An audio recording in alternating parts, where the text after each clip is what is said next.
Μάγειρας είναι αυτός που μαγειρεύει και εγώ τρώω το φαγητό του. Και το κρίνω. Αν είναι καλός ή κακός. Το ότι φτιάχνω ένα πιάτο και το τραβάει μια κάμερα και λέω τι νόστιμο που είναι, να μπορούσα να το μοιραστώ μαζί σου. Από πού είναι νόστιμο?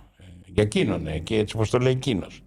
Δεν είναι, όχι. Ο μάγειρας δεν γίνεσαι ποτέ έτσι. Σου είπα θέλει χιλιόμετρα. Η μαγειρική θέλει χιλιόμετρα.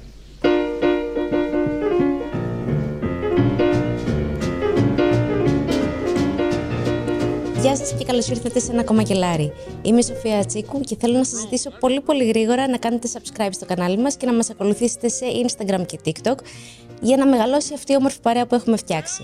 Παρέα η οποία σήμερα φιλοξενεί έναν άνθρωπο που θεωρώ οι συστάσεις είναι περιττές.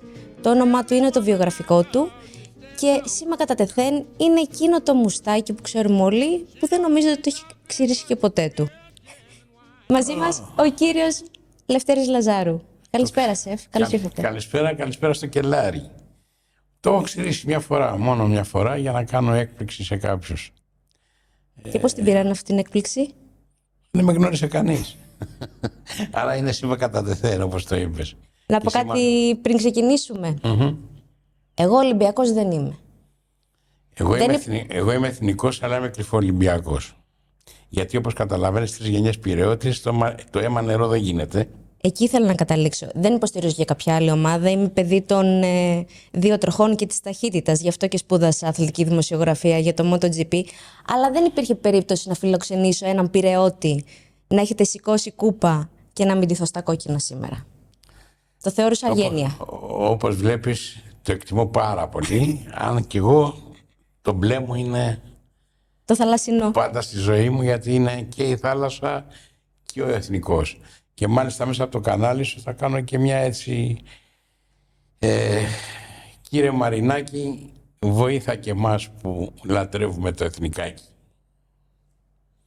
Ας δώσει και κανένα φράγκο σε εμάς ο Μαρινάκης. Ελπίζω να εισακουστεί. Κύριε Μαρινάκη, γιατί όχι? Τον είδατε τον αγώνα, πού ήσασταν εκείνη τη μέρα? Είδα τον αγώνα στην ταράτσα του Βαρούλκου και πέρασα πάρα πολύ ωραία, γιατί όπως είπα καμαρώνω. Η θάλασσα του Πειραιά είναι από όλες πιο γλυκιά.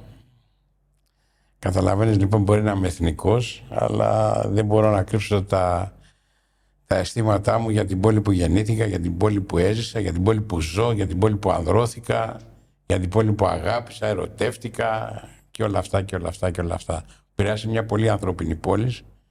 Μια πόλη που όταν μπεις μέσα σε χαράζει, σε χαρακώνει, σε σημαδεύει. Δεν είναι εύκολο να φύγεις από τον Πειραιά, τουλάχιστον η ψυχή σου. Γιατί όπως έχω πει πολλές φορές, τη φάρα του Πειραιώτη τη φτιάξανε πολλές φάρες. Οπότε είναι γενναιόδωρος ο Πειραιώτης, είναι φιλόξενος, είναι φίλος, τη φιλία δεν την προδίδει με τίποτα. Μπορεί να σκοτωθεί για τη φιλία του. Και αυτό είναι που με κάνει να νιώθω πάρα πολύ όμορφα που ζω στον Πειραιά, έστω και τις μισές ώρες της ημέρας. Τι έχει αλλάξει τον Πειραιά όλα αυτά τα χρόνια? Δεν είναι ο δικός μου Πειραιάς καταρχήν. Έχουν αλλάξει πολλά, αλλά δεν είναι ο δικός μου Πειραιάς. Εγώ ζω με τις μνήμες του Πειραιά. Νοσταλγικά, τι σας έρχεται στο μυαλό το οποίο δεν ισχύει πλέον? Από τη σαλάκια του Παρασκευά, που δεν έπρεπε να τα κουμπίσει κανένας αυτά. Δυστυχώς μπλέξαμε με έναν παρανοϊκό δήμαρχο στη Χούντα που μας κατέστρεψε ό,τι αγαπούσαμε. Κάποιοι τον αγαπούσαν γιατί τους έδωσε λεφτά εκεί στο κέντρο του Πειραιά. Οι υγιείς Πειραιώτες καταργιόμαστε κοκαλάς. Δεν γνωρίζω το όνομα ούτε... Είσαι πολύ μικρή για να θυμάσαι. Τώρα εσύ γεννήθηκες καμιά 50 χρόνια μετά τη Χούντα. Είσαι παιδί του 89, 90. 95. 95, άρα τι να θυμάσαι. Η Χούντα ήταν το 67, τι να θυμάσαι. Άντε πες 70. 28 χρόνια μετά, πριν από σένα. 2 γενιές, τη μία. Τέλος πάντων. Το Βαρούλκο πόσα χρόνια βαστάει, 40 είναι τώρα? Όχι, δεν έχει κλείσει αυτό. Αυτό που λέμε καλά, 40. Όχι, δεν έχει κλείσει τα 40. Κοντεύει όμως, είναι το 87 μαγαζί. Ναι. Κοντεύει να τα πιάσει αυτά τα 40. Και έχει αλλάξει 4 έδρες. Αυτό θέλω να πω, ανά δεκαετία. Περίπου ναι, δεν ξέρω γιατί το πετύχαινα αυτό. Το πρώτο ήταν 8 χρόνια, τα άλλα ήταν 10. Το πρώτο ήταν 8 χρόνια, γιατί άνοιξε 86-87, το 94 μεταφέρθηκε. Και το 94 ήταν και μεγάλη ανατροπή, γιατί εκεί μπήκε σομελιέ για πρώτη φορά στα μαγαζιά. Το 1994 ο Νίκος ο Λουκάκης. Είναι και ο λόγος που σας κάλεσα, γιατί ο κόσμος μπορεί να σας ξέρει με την ιδιότητα του σεφ, αλλά δεν γνωρίζει ούτε το πόσο ενόφιλος και εινογνώσης είστε, ούτε πόσο εξελιγμένη και δουλεμένη παλέτα έχετε. Κοίτα, Σοφία, το 88 που άρχισα να ασχολούμαι με το μικρό παραγωγό, το έκανα από ένστικτο. Δεν είχα γνώση. Από ένστικτο και σιγά σιγά άρχισα να ψάχνουμε για τις μικρότερες παραγωγές και να γνωρίζω τους μικρούς παραγωγούς. Δηλαδή σκέψου ότι ο Γεροβασιλείου τότε ήταν μικρός παραγωγός. Σαν τον πόσο λέει έλεγε. Ναι, αλλά τι ανάγκη, πώς δημιουργήθηκε αυτή η ανάγκη να πεις θα πάρω το αμάξι μου, τη μηχανή μου και θα πάω να γυρίσω όλη την Ελλάδα να βρω μικρούς παραγωγούς να δοκιμάσω τα κρασιά τους. Δημιουργήθηκε η ανάγκη από το γεγονός ότι σαν χαρακτήρας είμαι εγωιστής με την καλή έννοια. Δεν μ' αρέσει να κάνω το copy-paste και δεν το έκανα ποτέ και ευτυχώς έχω μια παρθενογέννηση και στο φαγητό μου. Και στο κρασί ήθελα να φύγω από αυτά τα πράγματα που δοκίμαζα και δεν μ' αρέσανε. Έπινα και με έπινε. Άρα είπα ότι δεν γίνεται αυτή να είναι η Ελλάδα. Κάτι άλλο υπάρχει. Μήπως πρέπει να το ψάξω. Και άρχισα να ψάχνουμε. Ρωτώντας, ψάχνοντας και έτσι ανίχνευσα από τη Βόρεια Ελλάδα το Γεροβασιλείου, βέβαια που ένας άνθρωπος τον εκτιμώ πάρα πολύ και για τη δουλειά του και για το χαρακτήρα του. Είναι Βόρειο Ελλαδίτης Βέρος. Το Χρυσοχώου, το συνεταιρισμό της Νάουσας που ακόμα και σήμερα κάνει εξαιρετικές δουλειές, το συγχωρεμένο τον Ανέστο Παπατζημόπουλο που τον γνώρισα πρώτα σαν εινοποιό και μετά σαν αποσταγματοποιό, που λάτρεψα τα αποστάγματά του γιατί παράλληλα είμαι και τσιπουράκιας. Το γνωρίζω πολύ καλά.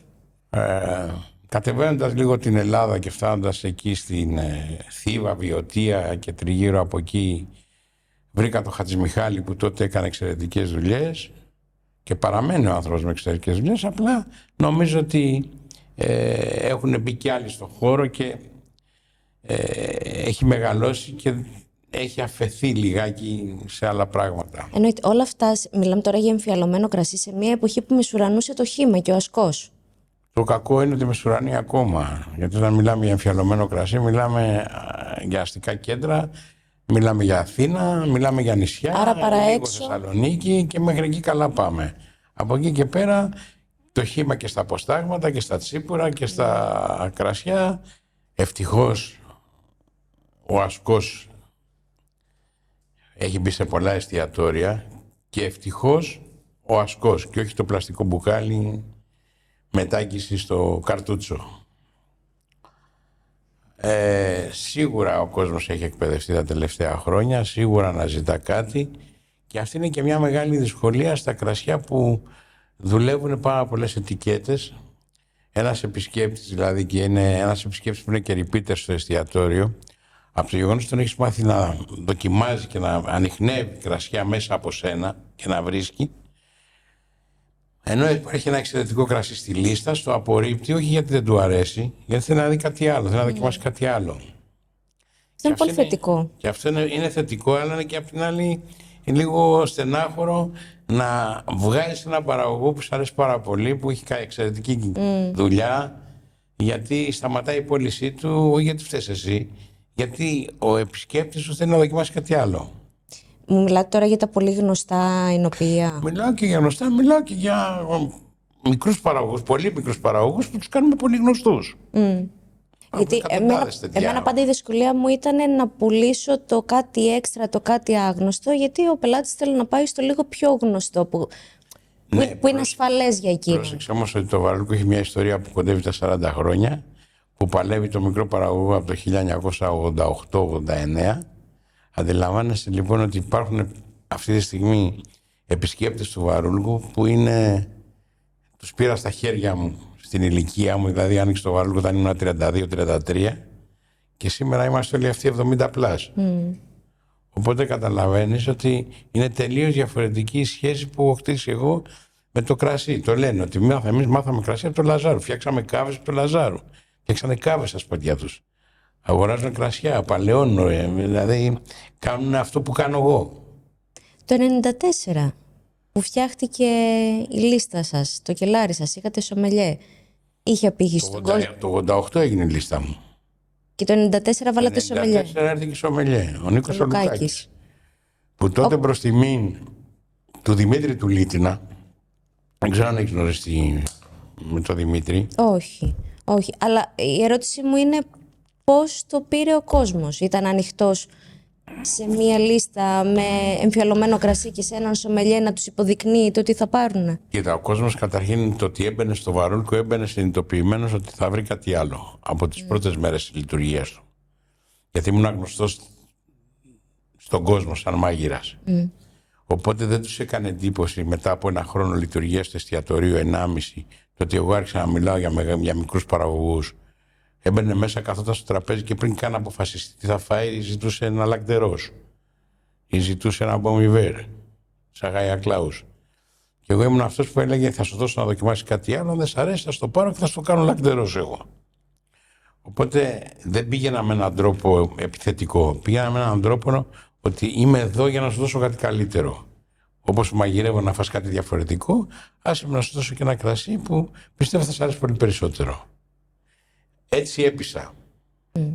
Με τον τρόπο το δικό μου. Τότε το μαγαζί είχε 8,5 τραπέζια. Οπότε είχα το χρόνο και πώς θα του μαγειρέψω το φαγητό σήμερα, τι προτείνω να πιει. Γίνατε και σάλα. Ήταν ένα μεγάλο δωμάτιο και ένα πολύ μικρό. Όταν λέω μεγάλο δωμάτιο, ήταν περίπου 22-23 τετραγωνικά το μεγάλο. Το μικρό ήταν γύρω στα 10. Οπότε καταλαβαίνεις ότι τα 8,5 τραπέζια ήταν γεγονός αυτό που σου λέω. Πόσο σημαντική είναι αυτή η διάδραση όμως με τον πελάτη? Ένας μάγειρας να βγαίνει από την κουζίνα, να τον εξυπηρετεί, να του λέει πώς θα φάει το πιάτο του, να του δίνει και κρασί και να μπαίνει μέσα να του τα φτιάχνει όλα. Κοίτα, ακόμα και σήμερα το κάνω αυτό, που το Βαρούλικο είναι πάρα πολύ μεγάλο. Γιατί είχα την ευτυχία και την τύχη να βρω ένα μαγαζί στο καλύτερο σημείο του Πειραιά, να βλέπω τη θάλασσα που αγαπάω, να μαγειρεύω και να δέχομαι φίλους επισκέπτες 35, 38, 40 χρόνια σχεδόν. Να ταΐζω την τρίτη γενιά, ταΐζω τα εγγόνια τους. Αυτό είναι πάρα πολύ σημαντικό για μένα, το καταλαβαίνει ο καθένας αυτό που λέω. Οι Αμερικάνοι λένε ότι ένα μαγαζί πετυχαίνει όταν ο πελάτης σε βάλει στο πορτοφόλι του.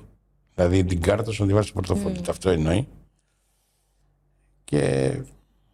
Έτσι όπως είναι σημαντικό και απαραίτητο για έναν άνθρωπο που δουλεύει στη σάλα, είτε είναι σομελιέ είτε είναι σερβιτόρος, να γνωρίζει το γαστρονομικό κομμάτι, τα πιάτα που βγαίνουν από την κουζίνα, και για τις αλλεργίες πρέπει να ενημερώνει τον πελάτη.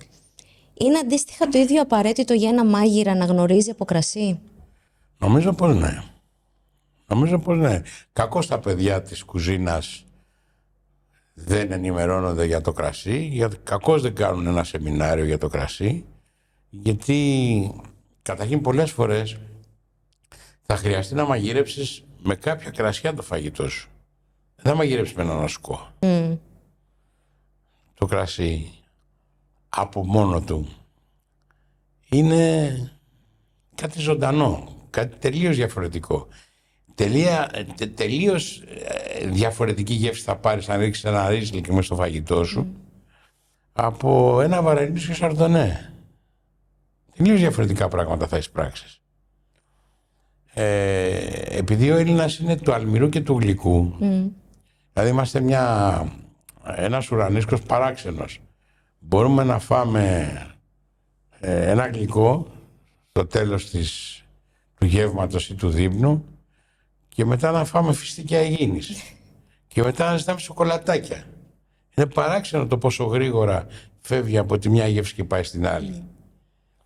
Έχοντας λοιπόν αυτό στο μυαλό σου μέσα, γιατί εγώ πολλές φορές μαγειρεύω με τη μνήμη μου και τις συνταγές της καρώνω από τη μνήμη μου, γι' αυτό σου μιλάω για παρθενογέννηση, αλλά παίρνοντας σημείο αναφοράς τις αντιδράσεις ενός επισκέπτη, καταναλωτή, πελάτη,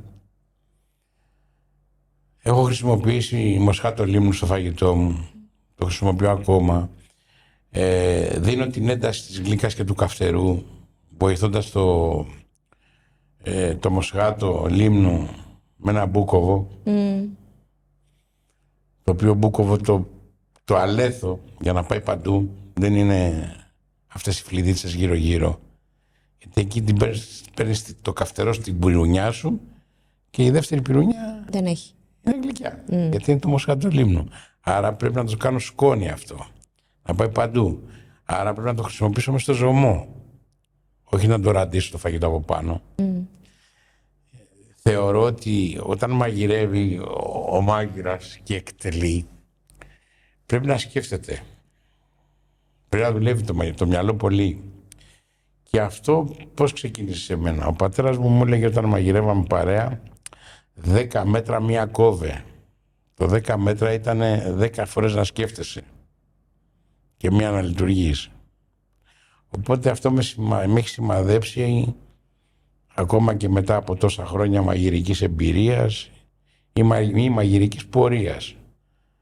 Το 10 μέτρα μία κόβε, το λέω ακόμα και στα παιδιά που είναι δίπλα μου και μαθαίνουν από μένα. Πόσο δυνατή είναι η δύναμη της μνήμης των γεύσεων? Πάρα πολύ δυνατή. Δεν νομίζω ότι υπάρχει κάτι πιο δυνατό. Είναι η μνήμη της γεύσης και η γεύση της μνήμης. Και η διαφορά? Η διαφορά είναι ότι ουσιαστικά είναι ότι και οι δύο θα σου φέρουν πίσω έναν επισκέπτη μετά από 15-20 χρόνια. Για να θυμάται ένα πιάτο. Αυτή είναι η διαφορά. Δηλαδή τίποτα, δεν υπάρχει διαφορά. Θυμάται τη γεύση σου και επιστρέφει στο χώρο σου. Είναι διαφορετικό στο κρασί και στο φαγητό ή είναι το ίδιο πράγμα? Έχουν την ίδια ισχύ? Νομίζω ότι είναι διαφορετικό. Το κρασί το απολαμβάνεις τελείως διαφορετικά, πίνοντας με τη φίλη σου, πίνοντας με το φίλο σου, πίνοντας με τους φίλους σου, πίνοντας για μια χαρά, πίνοντας για μια λύπη. Όλα καταλήγουν στο ποτήρι, αλλά νομίζω με διαφορετικούς τρόπους. Τελείως διαφορετικά θα σ' αρέσει ένα κρασί, το ίδιο κρασί. Όταν βλέπεις μια θάλασσα αγριεμένη, αλλά που σου έρχεται η αλμύρα πάνω στο πρόσωπό σου και παίρνεις τη μυρωδιά της θάλασσας με μια άλλη ένταση και τελείως διαφορετικά θα πιεις το ίδιο κρασί ξαπλωμένο σε μια ξαπλώστρα, να σε βαράει ο ήλιος κάτω από 40 βαθμούς υποσκιά και που θα το βάζεις στο ποτήρι σου γουλιά και θα σε στέλνετε σε 2 λεπτά μέσα. Άλλα πράγματα θα εισπράξεις. Τόσο μπορεί και να μην σ' αρέσει. Ποια είναι η πιο δυνατή μνήμη γεύσης που έρχεται μέσα στο μυαλό σας, που και τώρα που μιλάμε μπορεί να έρθει, να τη γευτείτε? Κοίτα, καταρχήν νομίζω ότι η πιο δυνατή μνήμη είναι η μυρωδιά των ανθρώπων που είναι δίπλα μου. Αυτές τις μυρωδιές δεν τις αλλάζω με τίποτα. Πολύ ρομαντικό αυτό. Ναι, γιατί θυμάμαι τα παιδιά μου, θυμάμαι όταν πήγα να τις φιλήσω στο κρεβάτι και τις 2 ή τον τρίτο το γιο μου, ήταν πολύ μωρό. Θυμάμαι με πολύ έτσι, αγάπη όλες αυτές τις μυρωδιές και τις θυμάμαι ακόμα. Όπως και όταν συναντάω έναν άνθρωπο, τον νιώθω πολύ περισσότερο όταν τον αγκαλιάσω, τον σφίξω πάνω μου, δηλαδή να τον μυρίσω. Τώρα όλα τα άλλα έχω να κάνω περισσότερο επειδή είμαι άνθρωπος της θάλασσας. Το ιώδιο είναι μες στη ζωή μου. Η μυρωδιά της θάλασσας και το ιώδιο είναι μες στη ζωή μου. Δηλαδή, εάν ποτέ χανόμουν, θα προτιμούσα να είμαι ναυαγός και όχι στο βουνό, σε κάποια χαράδρα μέσα. Είναι και πιο διαχειρίσιμο, μπορείς να τραφείς από τη θάλασσα. Καλά, εγώ και βότσαλα να μου δώσει, τα κάνω να τρώγονται, δεν είναι και το θέμα μου. Αλλά θα ήταν τελείως διαφορετικά. Είναι οικείο το περιβάλλον της θάλασσας για μένα. Παρότι την αγαπώ, αλλά ταυτόχρονα με φοβίζει και με τρομάζει. Γιατί εγώ πάω κόντρα σε αυτήν, δεν έρχεται εκείνη σε μένα.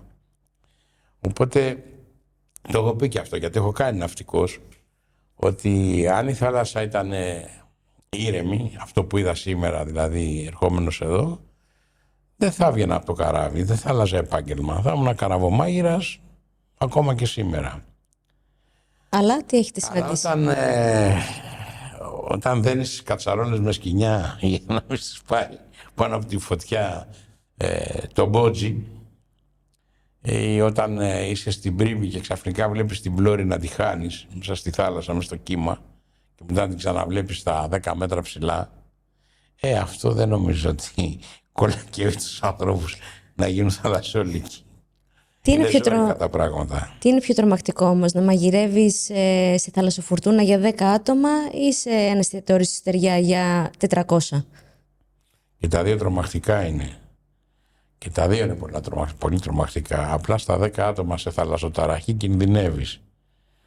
Στα 400 το μόνο που μπορεί να γίνει είναι να σε δίνουν γιατί δεν φάγανε καλά. Έχει συμβεί αυτό? Όχι, ευτυχώς. Σε μένα ευτυχώς. Μιας και είμαστε εδώ πέρα στη Στεριά τώρα, μέσα σε ένα κελάρι, και ξέρω ότι έχετε ταξιδέψει πάρα πολύ και στην Ελλάδα και στο εξωτερικό. Ποιο είναι το πιο όμορφο κελάρι που έχετε επισκεφτεί και μπορεί να έχει γίνει και ένα ωραίο τραπέζι εκεί μέσα, να έχετε φάει και να έχετε πιει? Κοίτα, θα μου μείνει αξέχαστο το κελάρι της ΜΟΕ που έχω επισκεφτεί στην Γαλλία. Και μάλιστα ο Γάλλος, ο πρόεδρος, ο διευθυντής με ψιλοειρωνεύτηκε γιατί με ρώτησε αν έχω φέρει αθλητικά παπούτσια. Έχει μεγάλη απόσταση χιλιομετρική? Και του είπα όχι, χρειαζόταν. Ναι, μου λέει, γιατί αύριο έχουμε πάρα πολλά χιλιόμετρα να κάνουμε. Και πραγματικά ήταν έτσι, τεράστιες διαδρομές, όλη η πόλη από κάτω είναι σκαμμένη και έβλεπα παντού σαμπάνιες και 2 χεράκια που κάναν αυτό. Ήταν μια μεγάλη εμπειρία και μετά φάγαμε βέβαια από το μάγειρα, γιατί εγώ μαγείρεψα επαιτειακά κάποιες σαμπάνιες που θα ανοιγόντουσαν το 2004 στην Ολυμπιάδα. Οπότε εκεί πήγα για να δοκιμάσω τις σαμπάνιες και κάποιες δεν είχαν ανοιχτεί ποτέ. Ανοιχτήκαν εκεί για πρώτη φορά για να τις δοκιμάσω. Πού θα πατήσω το φαγητό και το μενού. Και είδα πώς οι άνθρωποι αυτοί κρατούσαν τα στοιχεία, δηλαδή είχαν στοιχεία από τον 17ο, βιβλία ολόκληρα, 18ο αιώνα, το πόσες μέρες το χρόνο έβρεξε, πόσες δεν έβρεξε, πόσο ήταν η αστροφεγγιά, πόσο ήταν ο αέρας, από πού ήταν ο αέρας, ήταν βορράς, νότος, ανατολικός, δυτικο-ανατολικό, δηλαδή απίστευτα στοιχεία. Και εκεί κατάλαβα ότι οι άνθρωποι πραγματικά στηρίζονται σε πάρα πολλά στοιχεία και γι' αυτό και εξελίσσουν συνέχεια το προϊόν τους. Τώρα από την Ελλάδα έχω αγαπημένα εινοποιεία πάρα πολλά, μου αρέσουν πάρα πολλά εινοποιεία και ξεχνιέμαι και μέσα στις μυρωδιές της ντούγας και του βαρελιού και του ξύλου και ιδιαίτερα όταν έχει ένα κρασί, έχει πέσει και λίγο στο πάτωμα, μου έρχεται να σκύψω να μεταλάβω που λένε. Αλλά στα πρώτα ταξίδια, για να φέρετε μικρούς παραγωγούς μέσα στα πρώτα ταξίδια δεν πήγαινα εγώ. Τους ζητούσα και μου στέλνανε ένα μπουκάλι κρασί. Και μάλιστα τους έλεγα να το πληρώσω κιόλας. Ή 2 μπουκάλια κρασί. Δεν πήγαινα. Απλά έμαθαινα τα στοιχεία τους. Δηλαδή δεν ήταν εύκολο για μένα να φτάσω στην Άουσα. Μην κοιτάς, τώρα οι διαδρομές είναι τελείως διαφορετικές. Τα αυτοκίνητα είναι τελείως πιο εξελιγμένα. Δηλαδή εύκολα φτάνεις στη Βόρεια Ελλάδα με τους δρόμους αυτούς σήμερα σε 5 ώρες. Τότε μπορεί να χρειαζόταν και 8 και 9 ώρες και 10 για να φτάσεις. Αν σας άρεσε κάποιο κρασί όμως, δεν πήγαινατε στον οποίο? Όχι, γιατί δεν είχα χρόνο. Ήμουν one man show, δηλαδή στο μαγαζί ποιος θα ήταν. Οπότε μετά, αργότερα, όταν γνωρίστηκα με τους παραγωγούς, άρχισα στις διακοπές μου να περνάω από τα εινοποιεία τους για να γνωριζόμαστε κιόλας. Ο Βαγγέλης ο Γεροβασιλείου, που σου είπα, ένας άνθρωπος που τον αγαπώ και τον εκτιμώ πάρα πολύ, ήρθε εκείνος και με βρήκε. Γιατί του έκανε εντύπωση ο τρόπος και οι ποσότητες που πουλούσα. Ένα μαγαζί που είχε 45 άτομα πληρότητα, εγώ πουλούσα πάνω από 50 φιάλες, 60 φιάλες το τριήμερο, τετραήμερο. Οπότε καταλαβαίνεις ότι δεν ήταν μόνο το δικό του κράσι, ήταν και άλλα κρασιά. Είχε ενδιαφέρον η λίστα μου που είχα φτιάξει. Η κάθε σελίδα ήταν ο χάρτης της Ελλάδας, μετά η περιοχή, στρεματική απόδοση, τόσες φιάλες Και εσείς φτιάχνετε τις λίστες σε μαγαζιά τώρα? Αυτές τις λίστες τις έφτιαχνα εγώ τότε και σήμερα όπου επιμελούμε έχω έναν σοβαρό λόγο. Γιατί ξέρω το φαγητό μου. Ξέρω τι κρασί μπορεί να πάει πάνω στις γεύσεις του φαγητού μου. Οπότε προτείνω. Άλλες φορές ακούγομαι, άλλες φορές δεν ακούγομαι, γιατί αντιλαμβάνεστε ότι τώρα σχεδόν τα μαγαζιά, όλων και κάποιον άνθρωπο εκεί που ασχολείται με το κρασί, γι' αυτό και έχουμε χάσει και πολλά άτομα από το σέρβις, γιατί οι περισσότεροι πάνε και στο κρασί. Είναι λίγο παραξηγημένο αυτό. Θα δούμε πού θα πάει, πού θα οδηγηθεί. Είμαστε λίγοι ακόμα παρόλα αυτά. Ακόμα λιγότεροι στο σέρβις. Νομίζω ότι είναι λίγα τα μαγαζιά που ενδιαφέρονται για λίστες, Σοφία μου. Δεν είναι ότι είστε λίγοι οι σομελιέοι. Άρα ακόμα δεν έχουν μάθει. Όχι, δηλαδή τώρα άμα φύγουμε από εδώ και πάμε στη γειτονιά σου εδώ τριγύρω και πάμε στις ταβέρνες, δεν ξέρω σε ποιες ταβέρνες θα βρούμε φιαλωμένο κρασί και τι κρασί θα είναι αυτό. Είναι δύσκολο, ακόμα και στο λεκανοπέδιο της Αττικής. Θα μπορούσε να βοηθηθεί, δηλαδή να απαιτήσει και ένας σεφ που έχει αναλάβει το μενού ενός μαγαζιού, να απαιτήσει ότι εγώ θέλω να συνεργαστώ με ένα σομελιέ για να μπορέσουν να αναδειχθούν και τα πιάτα μου. Αυτό αφορά τα μικρά μαγαζιά που έχει πολύ μεγάλη διάθεση και όρεξη ο ιδιοκτήτης. Ή είναι ο ίδιος ή είναι επενδυτής. Αλλά αυτά μιλάμε για συγκεκριμένα μαγαζιά. Εδώ μιλάμε για μια μάζα μαγαζιών. Ταβέρνες, ταβερνάκια, κουτουκάκια. Πας μέσα εδώ, του ζητάς ένα τσίπουρο εμφιαλωμένο και δεν έχει να σου δώσει. Έχω το δικό μου. Και ο ίδιος είναι, ξέρω, από τον Κορυδαλό. Ποιο είναι το δικό σου, δεν κατάλαβα. Πρέπει να μου εξηγήσει και ποιο είναι το δικό σου. Μια και αναφέρθηκε στο Ζαχαρία, δηλαδή. Τα λέγαμε με το Στέλιο του Ζαχαρία τις προάλλες, ότι να προσέχει όποιος φτιάχνει στο σπίτι του τέτοια πράγματα. Πρέπει να και τις κεφαλές και τις ουρές να τις διαχειρίζεσαι σωστά. Ο άνθρωπος είναι πραγματικά, η οικογένεια δηλαδή, με εξαιρετικά προϊόντα. Και στο κρασί και στα αποστάγματα. Λατρεύει το παλαιωμένο, δηλαδή καμαρώνω όταν το δίνω σε κάποιους ανθρώπους να το πιούνε. Καμαρώνω γιατί ένας Ελληνάρας έχει φτιάξει αυτό το προϊόν. Η μαγειρική είναι τέχνη ή επιστήμη? Τέχνη είναι. Τώρα αν έχει μπει και λίγο η χημεία... Έχει μπει αρκετά η χημεία, οπότε... δεν με αφορά εμένα. Εγώ θέλω όταν τρως το φαγητό μου να ξέρεις τι είναι αυτό που τρως. Να τρως μια σκόνη που θα σου θυμίζει παρμεζάνα δεν με αφορά. Και δεν με αφορά... κάνω τις τεχνικές αυτές για να δείξω ότι κάτι ξέρω κι εγώ, αλλά το να τρως αφρό από εδώ, αφρό από εδώ, αφρό από εκεί, αφρό ξυρίσματος δεξιά και αριστερά, δεν με αφορά. Δεν είναι το πιάτο. Εγώ θέλω το πιάτο μου να έχει αλήθεια και να είναι κατανοητό. Τώρα θες να πεις ότι είμαι παλιάς κοπής. Προτιμώ το παλιάς κοπής και όχι ο ακαταλαβίστικος της νέας κοπής. Πιστεύω ότι αυτές οι εκπομπές, τα reality αυτά στην τηλεόραση έχουν κάνει μεγάλη ζημιά. Γιατί? Γιατί δεν μαθαίνεις να μαγειρεύεις επειδή κάποιος σου έδειξε ένα πιάτο. Το ότι λέγεσαι αρχιμάγειρας σημαίνει να ξέρεις να διοικήσεις κιόλας. Δεν είναι μόνο ότι έφτιαξες ένα πιάτο και το στόλισες με 3 λουλούδια, που αυτό το πιάτο στο δείξε κάποιος άλλος και σε βοήθησε και να το κάνεις. Νομίζω ότι παίρνουν τα μυαλά τους αέρα. Η μαγειρική θέλει πολλά χιλιόμετρα. Πολλά χιλιόμετρα. Θέλει διοικητικές ικανότητες. Να μπορείς να διοικήσεις μια μπριγκάδα 60, 70, 80 ανθρώπων. Το Βάρκο έχει 87 εργαζόμενους, 80. Και λείπουν και 5-6. Πρέπει να είσαι παντού, από τις αγορές μέχρι την πώληση. Διαλέγετε μόνο σας τα ψάρια, πηγαίνετε στην αγορά? Δεν γίνεται αλλιώς. Το ψάρι αποκλείεται να έρθει μόνο του. Πρέπει να το βρω. Δεν γίνεται αλλιώς, γιατί εκεί είναι, καταρχήν πρέπει να ελέγξεις τις τιμές σου. Ουσιαστικά πρέπει να τον πιάσεις το ψαράκι, να σε πιάσει. Πράγμα δύσκολο. Είναι άνθρωπος της αγοράς και της πιάτσας. Οπότε εκεί πρέπει να βρεις τις ισορροπίες. Οι εκπομπές και τα reality έχουν λιγοστέψει, δεν είναι τόσο παλιά. Αυτό που έχει έξαρση είναι τα social media. Instagram, TikTok. Και ένας που μπορεί να βγάλει, ένα παιδί που τελειώνει μια σχολή και μπορεί να τραβήξει 2-3 βιντεάκια και να βγάλει λεφτά από αυτά. Πόσο δύσκολο του είναι να μπει μετά σε μια κουζίνα και να κάψει τα χέρια του και να έχει ένα σεφ πάνω από το κεφάλι του? Δεν νομίζω ότι θα μπει ποτέ. Θα συνεχίσει με αυτό. Θεωρείται μάγειρας? Όχι βέβαια. Μάγειρας θεωρείσαι μάγιμος. Μάγειρας είναι αυτός που μαγειρεύει και εγώ τρώω το φαγητό του. Και το κρίνω. Αν είναι καλός ή κακός.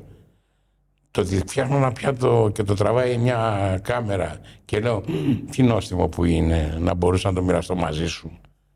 Από πού είναι νόστιμο? Για εκείνον, και έτσι όπως το λέει εκείνος.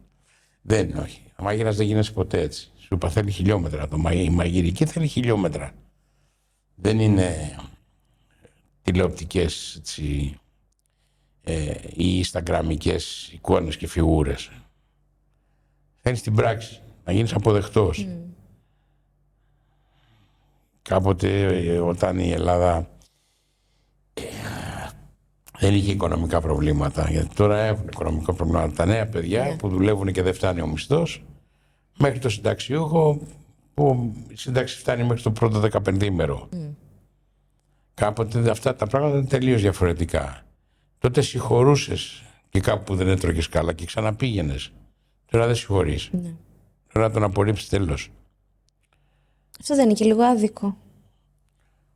Όχι, γιατί να είναι άδικο. Δίκαιο είναι. Άμα έρθει και δεν περάσει καλά, άλλο να στραβώσουν δύο πράγματα και άλλο να φάει 5 πιάτα και τα 5 πιάτα να είναι άνοστά. Δεν μιλάμε για όλο το μενού να είναι τώρα, κάτω του μετρίου.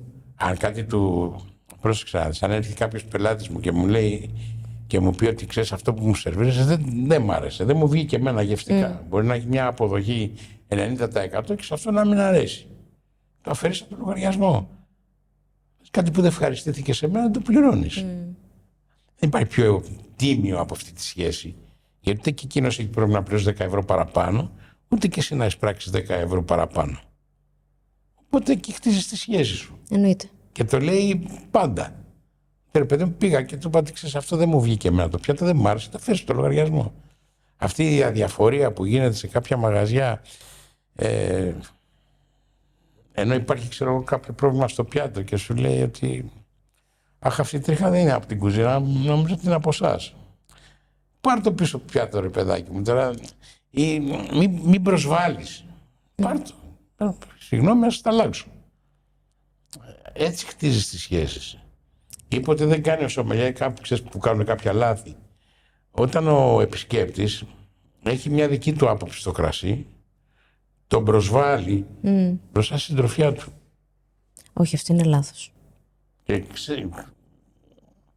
δηλαδή έχω τύχει σε τραπέζι που ζήτησε ο επισκέπτης, ζήτησε Σαββατιανό να πιει. Και ο σομελιέ του είπε ότι στη δική μου λίστα Σαββατιανό δεν υπάρχει. Ποια είναι η δική σου λίστα? Ναι, ποια είναι η δική σου λίστα? Καταρχήν σε ένα εστιατόριο, δεν είναι δική σου λίστα. Είναι λίστα του εστιατορίου. Αυτά είναι λάθη. Και το άκουσα στο διπλανό τραπέζι. Αυτά είναι μεγάλα λάθη. Και τον προσβάλλεις μπροστά σε 6 άτομα, 5. Θέλει προσοχή. Η διαχείριση του κόσμου από τους ανθρώπους της δουλειάς, του σέρβις, που ουσιαστικά ο σερβιτόρος τι είναι? Είναι ο εκπρόσωπος του μαγαζιού. Αυτός βγάζει την εικόνα μπροστά. Πολλοί νομίζουν ότι πάνε να κάνουν μάθημα εκείνη τη στιγμή στον πελάτη. Ο πελάτης δεν έχει έρθει για να του κάνεις μάθημα.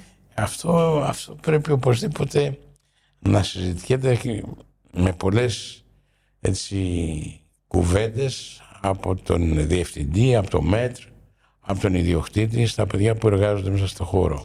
Εάν γνωρίζει και ο αντίστοιχος ιδιοκτήτης. Εδώ γι' αυτό λέμε για το μέτρ, μιλάμε για το διευθυντή. Για να μπορείς να το καλύψεις με αυτόν τον τρόπο. Γιατί σίγουρα υπάρχουν και ιδιοκτήτες που είναι επιχειρηματίες. Δεν είναι. Κοιτάνε νούμερα μόνο. Ναι, κοιτάει μόνο το σιρτάρι του. Αυτό είναι ακόμα πιο δύσκολο. Είναι ακόμα πιο επικίνδυνο. Στην κουζίνα θα βάζετε πιο εύκολα έναν ταλαντούχο με γνώσεις αλλά πολύ κακό χαρακτήρα μάγειρα? Όχι. Ή ένα πολύ καλό και φιλότιμο παιδί το οποίο δεν ξέρει αλλά δεν έχει διάθεση? στις κουζίνες οι κακοί χαρακτήρες. Και γενικά νομίζω στις δουλειές. Και η κουζίνα, ιδιαίτερα η κουζίνα, όπως και τα βαπόρια, όπως και ο στρατός, είναι κλειστές κοινωνίες. Στις κλειστές κοινωνίες δεν ρισκάρεις. Δεν βάζεις έναν κακό χαρακτήρα, σου διαλύσεις το μαγαζί. Καταρχήν θα δημιουργήσει τέτοια ένταση που κάποιος θα τον δείρει. Στις κουζίνες μέσα είναι πιο εφικτό. Εμείς έξω στη σάλα δεν μπορούμε να παίξουμε ξύλο. Θα παίξετε μετά όμως, όταν κλείσει.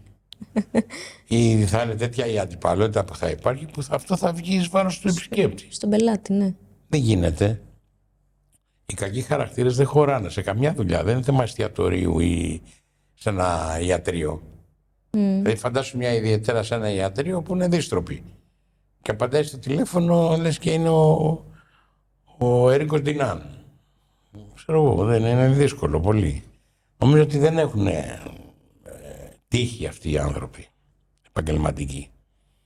Τους αποβάλλει το ίδιο το περιβάλλον. Τους διώχνει. Υπάρχουν μάγειρες που είναι δύστροποι και δεν έχουν κάνει καμιά καριέρα. Και σεφ πολλοί που δεν μπορείς να εναντιωθείς στον σεφ σου. Και σεφ που είναι ταλαντούχοι και ικανοί, αλλά που δυστυχώς οι χαρακτήρες τους δεν τους επέτρεψαν να κάνουν καριέρα. Έχουν μείνει σε ένα μαγαζί 20 χρόνια. Δεν έχουν μείνει καν σε κανένα μαγαζί τώρα. Τους έχει φτύσει και το μαγαζί. Ο κακός χαρακτήρας δεν νομίζω ότι έχει τύχει. Σήμερα η εστίαση έχει τύχει να βγει ένα παιδί από σχολή και να σας πει ότι έχω βγάλει την τάδε σχολή και θέλω 2.000 ευρώ να έρθω να δουλέψω. Να πάει στη σχολή να τα ζητήσει. Αν τα δώσει. Μα γιατί είμαι μάγειρας και έχω ένα χαρτί. Και στην τουαλέτα έχει χαρτί. Κοκκίνησε. Ισχύει όμως, συμβαίνει. Πώς μιλάς σε ένα τέτοιο παιδί? Πώς του εξηγείς ότι αυτό πρέπει να αναζυμωθείς, να κάνεις χιλιόμετρα? Έχεις καλή τύχη, ματάκια μου. Τι άλλο, γελάς, έχεις καλή τύχη και φεύγεις. Δεν μπορεί να μιλήσεις με τέτοια παιδιά. Δεν μπορούν. Βέβαια οι σχολές κάνουν λάθη, γιατί από την ώρα που παίρνει μέσα στη σχολή το ένα παιδάκι στο άλλο τον σεφ και σεφ και σεφ. Σεφ είναι και της κατσίκας ο κόλλος. Κάνει τέτοια μπριμπιλάκια. Τα ίδια όμως. Δεν διαφέρει ούτε μισό χιλιοστό το ένα από το άλλο. Λοιπόν, όπως σου εξήγησα, η μαγειρική θέλει χιλιόμετρα. Δεν είναι... Άντε βγάλαμε μια σχολή με 2 τετράμινα, γιατί η σχολή τόσο είναι, 2 τετράμινα. Α, ναι, τόσο είναι. Τι θα ρίξω ότι είναι? Παραπάνω. Από πού? Αφού ανοίγει Οκτώβριο, τέλος Οκτωβρίου και κλείνει Μάιο. Δεν νομίζω ότι είναι κύκλοι. Τι κύκλοι? Μπορεί να κρατάει 2-3 χρόνια αυτή η ιστορία.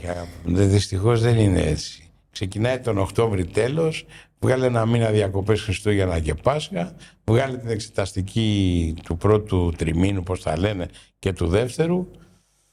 Βάλε ότι οι περισσότερες σχολές είναι στο κέντρο της Αθήνας και έχει κινητοποιήσεις. Καλά, τώρα όχι τόσο, οπότε παλαιότερα.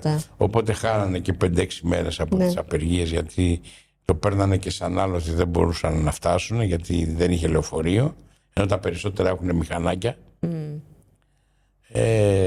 Η πρακτική τους ξεκινάει τον Ιούνιο, γιατί γράφουνε. Τώρα υπάρχει η ανάγκη και στα ξενοδοχεία παίρνουν αμοιβόμενους από τις σχολές, ενώ η πρακτική εξάσκηση δεν είχε μεγάλες και υψηλές αμοιβές. Τώρα παίρνουν αμοιβόμενους γιατί δεν βρίσκουν ούτε βοήθεια. Έχει αυξηθεί τώρα η αμοιβή, γιατί ξέρω ότι οι πρακτικάροι δεν βγάζανε. Έχει αυξηθεί η αμοιβή στα ξενοδοχεία, γιατί υπάρχει ανάγκη, επειδή δεν υπάρχει εργατικό δυναμικό. Και οι μαθητές είναι αμοιβόμενοι πια. Εγώ έχω κάνει προτάσεις να μπορεί να μπαίνει κατευθείαν πριν πάει στη σχολή με το μισθό του ανειδίκευτου. Να κάνει το δικό του κομπόδεμα, να κάνει το δικό του χαρτζηλί και μετά να επιλέγει πότε μπορεί να πάει στη σχολή. Γιατί αν πάει να δουλέψει και μπει στην παραγωγή, πρώτον θα δει αν του βγαίνει αυτή η δουλειά ή δεν του βγαίνει. Πριν ξοδέψει ο ίδιος ή ο γονέας του 2.500-3.000-4.000 δίδακτρα το χρόνο. Έχω κάνει λοιπόν προτάσεις, προτάσεις να γίνουν διαδικτυακά μαθήματα. Ήταν ένα παιδάκι που έρχεται από τους Λειψούς ή από τον Εύρο, για να φτάσει σε μια μεγάλη πόλη, σε μια σχολή στη Θεσσαλονίκη, στην Αθήνα, στην Κρήτη, στην Πελοπόννησο. Ο γονέας του θέλει 15-20.000 το χρόνο. Τα δίδακτρα της σχολής, 30 ευρώ το ίδιο το παιδάκι την ημέρα. Μια καρσονιέρα που κάνει 3-4-5 εκατοστάρικα, ανάλογα την πόλη που βρίσκεσαι. Από πού θα βγουν αυτά? Και αν την αφήσει το καλοκαίρι που θα κάνει την πρακτική του εξάσκηση, δεν θα την ξαναβρει το χειμώνα. Θα πρέπει να την πληρώνει το δεκάμηνο. Διαδικτυακά μαθήματα, 8 ώρο, αλλά με παρουσίες, όχι με ανοίξει από την τηλεόραση. Για το κομμάτι της θεωρίας, για το πρακτικό κομμάτι, γιατί η μαγειρική είναι πράξη. Ναι, Είναι εξάσκηση. ας κάνει το θεωρητικό και μετά μπορεί να πάρει, να δώσει εξετάσεις, να πάει να κάνει την πρακτική του, ότι έχει παρακολουθήσει 20 μάγειρες. Γιατί δίνομαι στις σχολές δεν είναι θεωρία. Ναι, σίγουρα. Ένα μπούτι κοτόπουλο να μαγειρέψουμε 2-3. Γιατί... Λίγες σχολές σέβονται το μαθητή. Πολύ λίγες. Γιατί οι εστιατόρες δυσκολεύονται να βρουν τόσο πολύ Γιατί δυσκολεύονται. προσωπικό, είτε σομελιέ, είτε μάγειρες, είτε σέρβις, είτε οτιδήποτε. Καταρχήν η Ελλάδα έχει φύγει, πολλά παιδιά από την Ελλάδα έχουν φύγει. Οι δικές σας ηλικίες έχουν φύγει. Επίσης η Ελλάδα έχει κοντίνει μια γενιά. Στην κρίση δεν γεννήθηκαν παιδιά. Έχεις δει πολλούς 20άριδες μέχρι 28-30 να κυκλοφορούν στον δρόμο. Πάρα πολύ λίγοι. Έχει 13χρονους μέχρι 18-19 και μετά 30 πλάς. Η γενιά του 21-29 δεν είναι πάρα πολύ λίγη. Δες το από τα στοιχεία. Δεν υπάρχουν τα παιδιά αυτά στην κρίση της δεκαετίας, δεν γεννήθηκαν πολλά παιδιά. Άρα έχει κοντίνει μια γενιά. Μετά πληθυσμιακά είμαστε πολύ λίγοι. Για τόσα μαγαζιά και τόσα ξενοδοχεία. Δεν έχει να κάνει και με τις απολαβές που δίνει ο κάθε εργοδότης. Οι απολαβές είναι πάρα πολύ καλές αυτή τη στιγμή στην Ελλάδα. Μην θα ρίξω ότι στο εξωτερικό αμείβονται περισσότερο. Οι απολαβές που παίρνει ένα καλό παιδί στην κουζίνα, εργατικό παιδί που πιάνουν τα χέρια του, είναι πάρα πολύ καλές. Άλλα είναι τα λάθη. Τα λάθη είναι ότι στην πολιτεία και ιδιαίτερα στην Αθήνα που έχει μαζευτεί το 60% του ελληνικού πληθυσμού, το 52%, έχουμε φτάσει 5,5 εκατομμύρια, δεν υπάρχουν σπίτια να μείνει ο εργαζόμενος και δεν αξιοποιεί την κρατική περιουσία. Η κρατική περιουσία έπρεπε να έχει αξιοποιηθεί, να έχουν γίνει μικρά διαμερισματάκια. Δεν μιλάω για εργατικές κατοικίες. Και δεν χρειάζεται να τις αξιοποιήσεις εσύ, τις δίνεις με διαγωνισμό σε μια τεχνική εταιρεία και βάζεις ένα πλαφόν. Πάρ' το μισό δικό σου για κόστος και δώσ' μου το υπόλοιπο μισό. Το ΙΚΑ της Πειραιώς δεν μαράζει, πώς το λένε, δεν ρημάζει. Ο Κεράνης στον Πειραιά δεν ρημάζει. Ο Κεράνης ανοίξει το Υπουργείο Πολιτισμού. Ξέρεις πόσες εκατοντάδες διαμερισματάκια θα μπορούσαν να στεγάσουν εργαζόμενους και να πάρει και ανάπτυξη γειτονιά. Υπάρχουν παιδιά που έχουν σπίτι εδώ πέρα στην Αθήνα, όμως γιατί δεν επιλέγουν να πάνε να δουλέψουν στην εστίαση. Καλά, αυτό ρώτα το παιδί, μην ρωτάς εμένα. Υπάρχουν διαφορετικοί λόγοι, θα σου πει ο καθένας, ανάλογα τον ποιο θα ρωτήσεις. Είναι οι μεγαλύτερες ηλικίες που λένε οι νέοι δεν θέλουν να δουλέψουν και βαριούνται και θέλουν να ζουν με επιδόματα, που για μένα δεν ισχύει αυτό το πράγμα. Πώς δεν ισχύει, τι δεν ισχύει. Παίρνει ένα επίδομα, γιατί το οριζόντιο επίδομα στον COVID ήταν 530 ευρώ για όλους, οριζόντιο. Και για την ηλικία τη δική σου, αλλά και για το 60χρονο την ηλικία που είχε 2 παιδιά στο Λύκειο. Αυτό δεν είναι παλαβό. Κατά την περίοδο του COVID όμως έκλεισε η εστίαση, δεν δουλεύαμε. Ναι, και έπαιρνε ένα επίδομα. Ναι, μετά ανοίξαμε, δουλεύαμε, γυρίσαμε στο έπαιρνε ένα επίδομα. Ναι. Τον δημιουργήσε τεμπέλη. Θα διαφωνήσω. Γιατί θα διαφωνήσω, αφού έπαιρνε 534 και στην ηλικία των 30 πήγαινε και τη Λιβεράς. Διάβασε την τελευταία δήλωση ενός Λιβερά που απορώ ποιος τον έχει πιστέψει ότι βγάζει μόνο από tips βγάζει 1.500 ευρώ το μήνα. Και το απαντήσαν οι Λιβεράδες ότι αυτό που λέει δεν ισχύει. Ναι, δεν πιστεύω. Όπου και αν γυρίσει το μάτι σου βλέπει ένα μπλε κασόνι ή ένα κόκκινο πίσω από το μηχανάκι του. Αυτό δείχνει διάθεση ότι ο άνθρωπος θέλει να κάνει καριέρα σε ένα επάγγελμα. Είτε αυτό λέγεται μαγειρική, είτε λέγεται σέρβις, είτε λέγεται υδραυλικός. Άμα ήταν έτσι. Αισθάνεται πιο ελεύθερος, δουλεύει 4 ώρες την ημέρα, παίρνει 7-8 ευρώ την ώρα, βγάζει και 5-6-7-10 ευρώ tips την ημέρα και αισθάνεται στο καφενείο ή στην καφετέρια μαζί με τους φίλους του. Αυτό είναι ανάλογα και τις φιλοδοξίες που έχει ο καθένας. Μιλάμε για ένα παιδί που θέλει να δουλέψει. Και αυτό που θέλει να δουλέψει, θα δουλέψει, ρε Σοφία. Γιατί θα δουλέψει. Έχει έρθει ποτέ να χτυπήσει κανείς την πόρτα του Βαρούλκου και δεν του δώσει δουλειά το Βαρούλκο? Φαντάζομαι πως όχι. Από την άλλη, γιατί να επιλέξει ένα μισθό 8ωρου να καταλήγει να δουλεύει 12ωρο και 13ωρο. Ποιος είναι ο μισθός του Βάρολου στο 8ωρο? Δεν γνωρίζω. Είναι 50 και 60 ευρώ μεροκάματο. Λίγα τα μαγαζιά που το δίνουν θεωρείς αυτό. λίγο? Καθόλου λίγο δεν είναι, όχι. Στην τα tips του. Και σε ένα μαγαζί που δουλεύει μεσημέρι βράδυ, άρα μπορεί να έχει και 10 μέρες μόνο πρωί. Έχεις δει πολλούς σερβιτόρους να το βράζει στα σπίτια τους? Όχι, η δουλειά μας δεν είναι αυτή. Βλέπεις λοιπόν ότι οι επιλογές, που φυσικά είναι σεβαστές από τον καθένα να κάνει τις δικές του επιλογές, εκείνος ορίζει τη ζωή του. Εγώ σέβομαι τον καθένα που κάνει την επιλογή του. Αλλά δεν χτίζει το μέλλον του.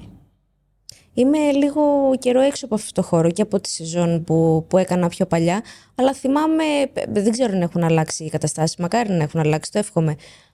Μικρά δωμάτια, με μούχλα, με λίγα μισθό για τα νησιά, αλλά και εδώ πάρα πολλές ώρες δουλειάς.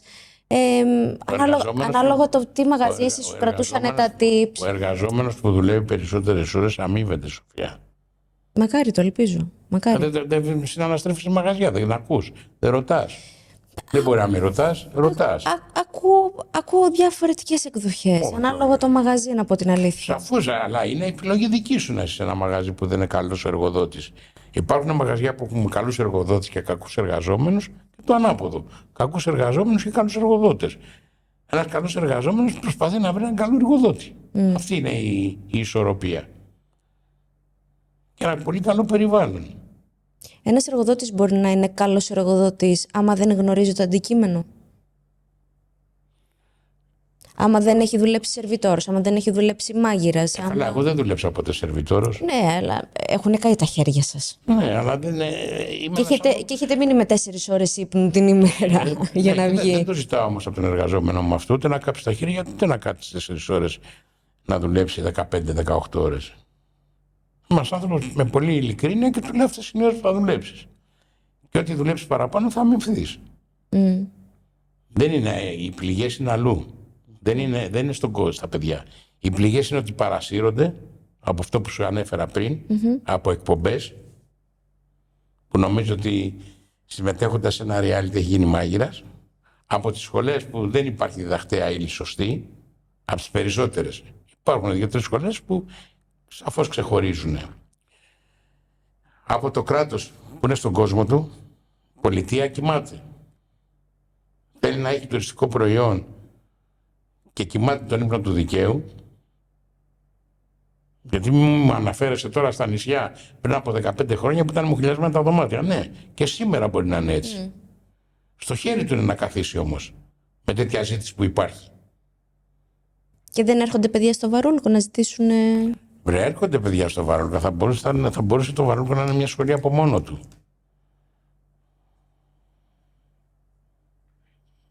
Λοιπόν, το πρόβλημα σου είπα είναι καθαρό. Καταρχήν, πού είναι οι δημόσιες σχολές μαγειρικής ή τουριστικών επαγγελμάτων? Έχεις αναρωτηθεί? Γιατί μια και τώρα μιλάμε τόση ώρα γι' αυτό. Έχεις αναρωτηθεί αν υπάρχουν δημόσιες σχολές? Όχι. Για ψάξε να δεις.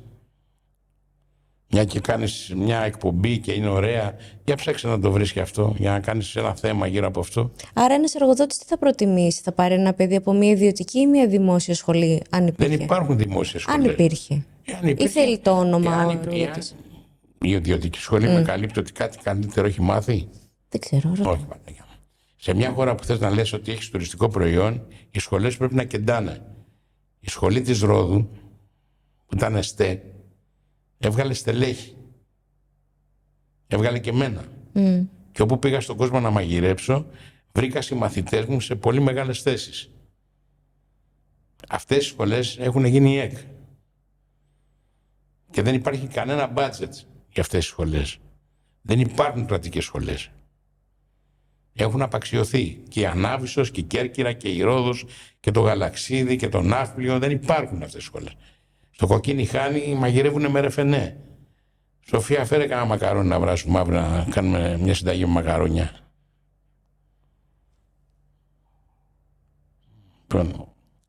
Τα γνωρίζουν αυτά οι πολιτικοί. Έχει μιλήσει κάποιος? Ο πολιτικός, ένας βουλευτής που γίνεται υπουργός, έχει την υποχρέωση να παίρνει δίπλα τους συμβούλους. Και όχι την αδελφή της ξαδέλφης του και όχι τη θεία της μάνας του. Δες ποιοι θα εκπροσωπήσουν πάλι την Ελλάδα στο Ευρωκοινοβούλιο. Ναι. Ελπίζω αυτό να σε ταράξει λίγο για να δω τι θα ψηφίσεις. Θα μου το πεις μετά τις εκλογές όμως θα ψηφίσεις. Θα κατεβαίνατε ποτέ στην πολιτική? Όχι βέβαια. Η πολιτική δεν είναι για σοβαρούς ανθρώπους. Η πολιτική είναι για ανθρώπους που δεν έχουν τι να κάνουν. Εγώ ξέρω πάρα πολύ καλά τι κάνω κάθε μέρα. Και τι θα ήθελα να κάνω όσο ακόμα η ζωή μου χρωστάει.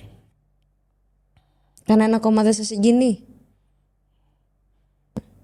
Κοίτα, ότι με συγκινεί κάποιο κόμμα γιατί το ψηφίζω γιατί πραγματικά με συγκινεί και πιστεύω ότι κάτι καλύτερο Άμα μπορεί σας να έλεγε κάνει. αυτό το κόμμα, όποιο για να είναι αυτό, έλα Όχι, να αναλάβεις ναι, το κομμάτι. Δεν ανακατεύονται τα πράγματα. Η πολιτική δεν είναι κατσαρόλα. Δεν είναι συνταγή. Δεν με αφορά. Με αφορούν άλλα πράγματα.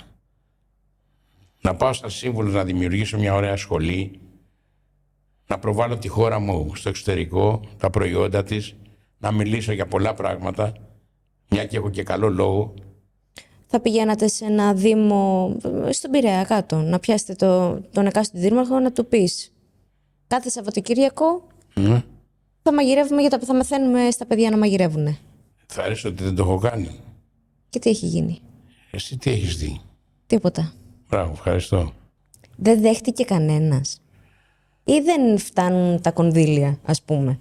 Ποια είναι τα κονδύλια, Ξέρω δηλαδή να εγώ. επανδρώσεις μια Είπα κουζίνα. να πω μια- Εσύ έφτιαξες το κελάρι με 4 δανεικά βαρέλια.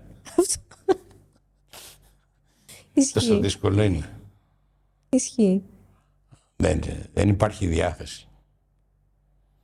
Γι' αυτό σου λέω η πολιτική είναι πολιτική. δεν θα ερχόταν Είναι αυτός να διδάξει? πολιτική. Οι προτάσεις έχουν γίνει. Να εκπαιδευτούν άνεργες μητέρες. Να επανδρώσουν και ηλικία.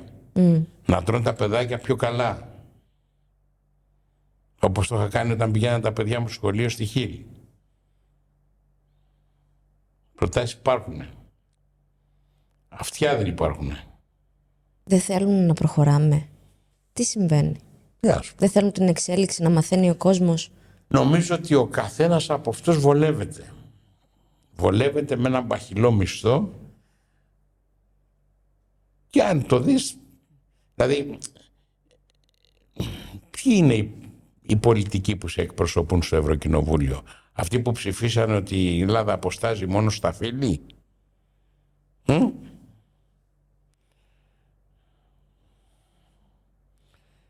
Που ακόμα δέχονται 24% στο κρασί, ΦΠΑ, έμεσο φόρο. Δηλαδή έρχεσαι με τη φίλη σου, με το φίλο σου να φας ένα εστιατόριο και σε ένα λογαριασμό με 2 μπουκάλια κρασί που έχεις πάρει και κάνουν 80 ευρώ, σου έχει πάρει το κράτος σχεδόν 30-35 ευρώ έμεσο φόρο. Το ανέχεσαι? Όχι. Λοιπόν, γιατί 2 μπουκάλια κρασί σε ένα λογαριασμό σε 2 άτομα, γιατί ένα μπουκάλι κρασί σε ανθρώπους που τους αρέσει το κρασί δεν φτάνει μια φιάλη. Θες και κάτι ακόμα. Αν πας 2 ποτήρια είναι μια φιάλη. Στο τρίτο που θα πιείς έχεις πληρώσει τη φιάλη. Οπότε παίρνεις δεύτερη φιάλη την οποία την πίνεις. Ναι. Και μετά έχει και αλκοόλ στο δρόμο. Λοιπόν, 2 μπουκάλια κρασί που θα ανεβάσουν το λογαριασμό σε ΦΠΑ 19%, 24 και 13, στο κατοστάρικο, σου έχει πάρει 20 ευρώ ΦΠΑ, σου έχει πάρει έμεσο φόρο. Το θεωρείς δίκιο? Καθόλου. Γιατί δεν αντιδρά ο κόσμος? Γιατί δεν γκρινιάζει? Είμαστε η δεν έχουμε γκρινιάξει για άλλα κι άλλα. η πιο ακριβή χώρα σε έμεσους φόρους. Και κάτι και ασχολείται τώρα ο ένας και ο άλλος αν η φέτα έχει 9 ή 9,5 ευρώ. Το πρόβλημά μας είναι η φέτα. Σαφώς είναι και η φέτα. Αλλά δεν είναι εκεί το πρόβλημά μας. Είναι οι έμεσοι φόροι. Και κάθε φορά που αλλάζει χέρι το εμπόρευμα, μπαίνει και το τσεκούρι του ΦΠΑ επάνω. Αυτά είναι τα πράγματα που πρέπει να μας ανησυχούν και να μας ενοχλούν. Μια και είμαστε σε προεκλογική περίοδο. Νομίζω ότι άμα δει κάποιος αρμόδιος στην εκπομπή, κάτι θα γίνει. Κάποιος θα σας κάνει μια πρόταση μετά από αυτό. Μου έχουν κάνει πολλές προτάσεις. Να πάω Έτσι έχετε απορρίψει? Φυσικά. Δεν έχει καμία σχέση επαγγελματίας. Επαγγελματίας είναι επαγγελματίας. Εγώ είμαι εστιατόρας και μάγειρας. Είμαι σεφ πατρόν. Να πάω να κάνω τι? Δεν χωράνε άλλοι τίτλοι. Όχι, μα δεν γίνεται. Κάποιοι θα με αγαπήσουν, κάποιοι θα με αντιπαθήσουν καταρχήν. Όχι για τον λόγο μου, για την επιλογή μου. Δεν είναι... Εγώ θέλω το φαγητό μου να είναι κατανοητό, να βγάζει μαμά και γιαγιά και να ξυπνάω μνήμες. Είχατε πει κάποια στιγμή. Το είπα και πριν από λίγο. Και επίσης, να μην παραφράσω τα λόγια, θα το διαβάσω και αυτό από μέσα. Όταν θέλεις να προσφέρεις φαγητό στον συνάνθρωπο, δεν δίνεις το περίσσευμα, μαγειρεύεις επί τόπου. Είχατε πει όταν μαγειρεύατε για τη σχεδία. Δεν είναι έτσι. Έτσι είναι. Το να δώσεις αυτό που έχει περισσέψει δεν νομίζω ότι... Δεν είναι λίγο διφορούμενο για έναν άνθρωπο? Πώς βρίσκεις τις ισορροπίες όταν έχεις ένα μισελενάτο εστιατόριο και μετά μαγειρεύεις για αστέγους? Αυτή είναι η μεγάλη, τι γίνεται αυτή μέσα είναι η μεγάλη μαγιά. Αυτή είναι η μαγιά.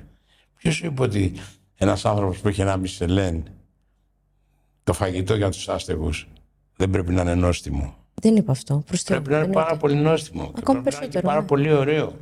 Ο άνθρωπος αυτός έχει τη μεγάλη ανάγκη να ζήσει. Και πρέπει να του δώσεις με το φαγητό τη χαρά. Και να τον ξανακάνεις να ξανανιώσει ότι είναι εδώ, ότι είναι ζωντανός, ρε παιδί μου, ότι πρέπει να προσπαθήσει και αυτό στη ζωή του για κάτι ακόμα. Ναι, ένα παράδειγμα προσφοράς. Δεν ξέρω πώς έγινε το κονέ, η πρόταση για να μαγειρέψετε για τη σχεδία, αλλά σας προσεγγίσανε και δώσατε στον κόσμο απλόχερα. Ναι, και δούλεψα αρκετό καιρό μέχρι που τους έβαλα σε έναν δρόμο. Ο COVID όμως τους δημιούργησε ένα τεράστιο κενό και θα έπρεπε εδώ η πολιτεία να τους βοηθήσει. Γιατί κάνουν ένα έργο η σχεδία. Πραγματικά κοινωνικό έργο. Έχω πουλήσει το έντυπο. Έχω εκτεθεί μέσα στην Ομόνια και στο Σύνταγμα και στην Ερμού και στη Μητροπόλεως, πουλώντας το έντυπο για να τους δώσω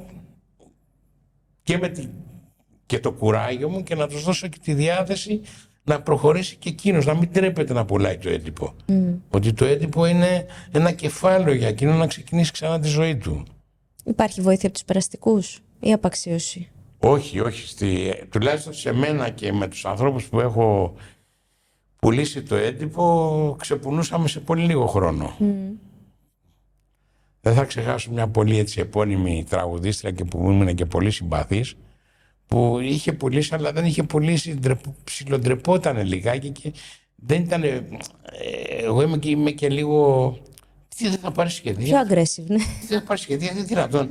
Μία θα πάρεις, δύο πρέπει να πάρεις, θα πάρεις να δώσουμε. Εκείνη ψιλοντρεπότανε λίγο, λοιπόν εγώ είχα ξεπουλήσει τα έντυπα και μου λέει βοήθησε με και εμένα να ξεπουλήσω. Και πήγα στο Σύνταγμα και τα πουλήσαμε μαζί. Τι δεν θα πάρεις από αυτή τη χρυσή φωνή? Μία ένα θα πάρεις, τι ένα θα πάρεις, δύο θα πάρεις. Είμαι και λίγο καταφερτζής. Αυτό είναι της πώλησης, εντάξει. Αυτό είναι πολύ μεγάλο. Δεν είναι μόνο αυτό. Είναι ότι και πριν από τη σχεδία μαγειρεύαμε στο μαγάζι. Γιατί το ότι βάλεις σε δύο ταπεράκια ένα φαγάκι από αυτό που έχει περισσέψει, το θέμα είναι να δίνεις από αυτό που μπορείς να δημιουργήσεις για αυτούς τους ανθρώπους. Δεν είναι αν περισσέψαν δύο μπολάκια.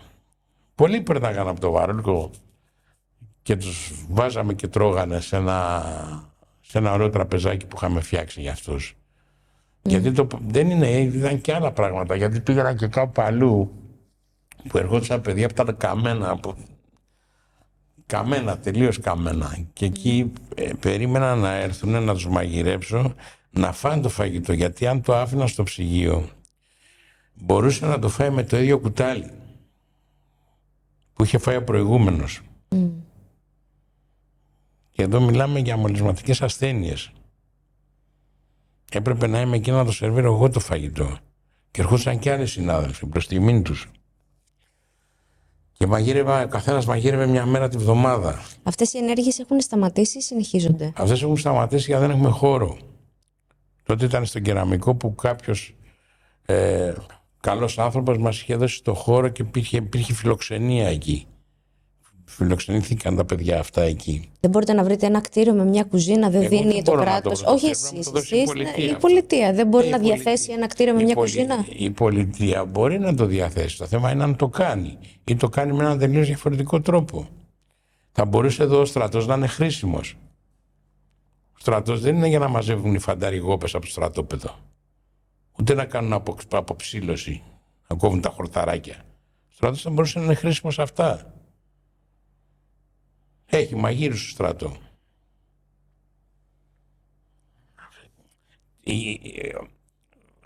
Το κράτος της πρόνοιας θέλει δουλειά. Θέλει ανθρώπους που αγαπάνε τους άλλους ανθρώπους. Υπάρχουν, είμαι σίγουρη ότι υπάρχουν. Το θέμα είναι... Υπάρχουν.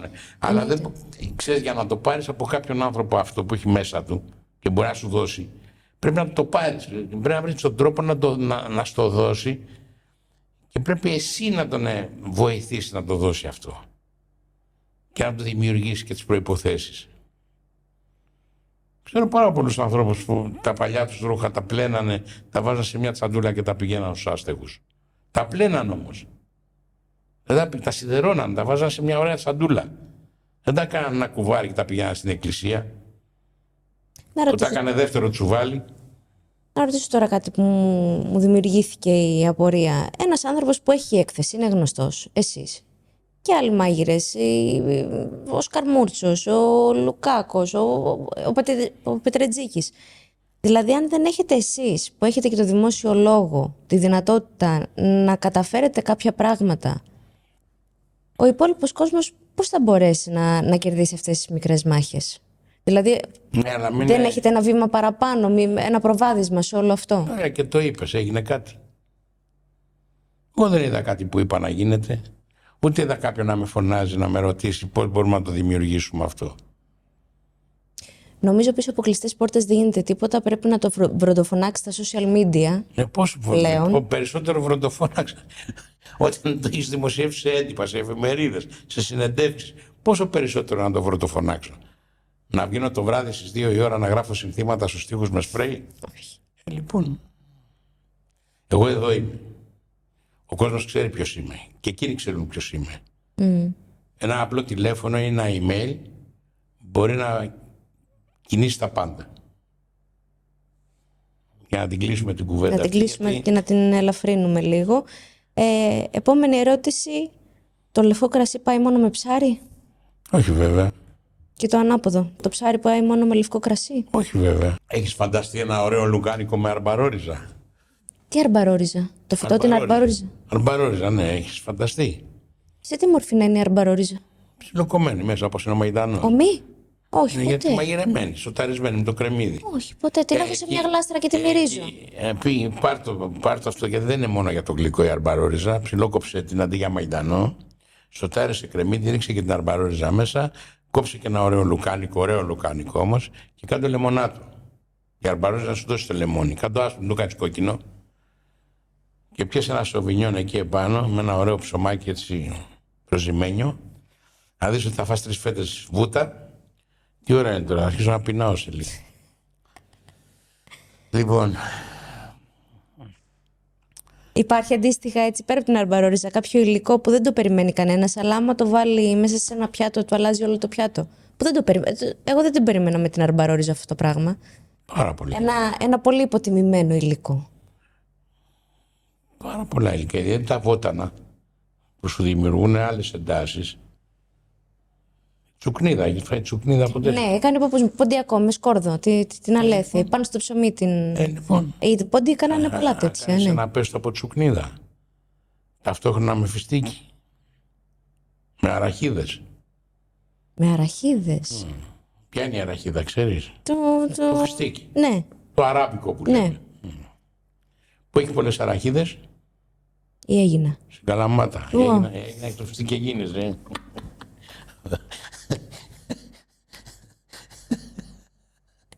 Λοιπόν, έχεις ωραία, κάνε ένα πέστο με τσουκνίδα να δεις που θα σε πάει.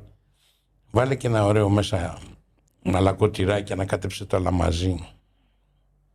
Πάρε μια ντομάτα πελτέ, βάλε λίγο βανίλια μέσα και λίγο πορτοκάλι. Έχω φυτέψει πολλές ντομάτες στο σπίτι πάνω σε γλάστρες. Θα βάλω από αυτές τις φρέσκες. Έχεις βάλει ντομάτα? Πολλές. Πού, στο σπίτι εδώ? Γλάστρα. Α, ωραία. Ντοματίνια ή ντομάτες? Και τα δύο.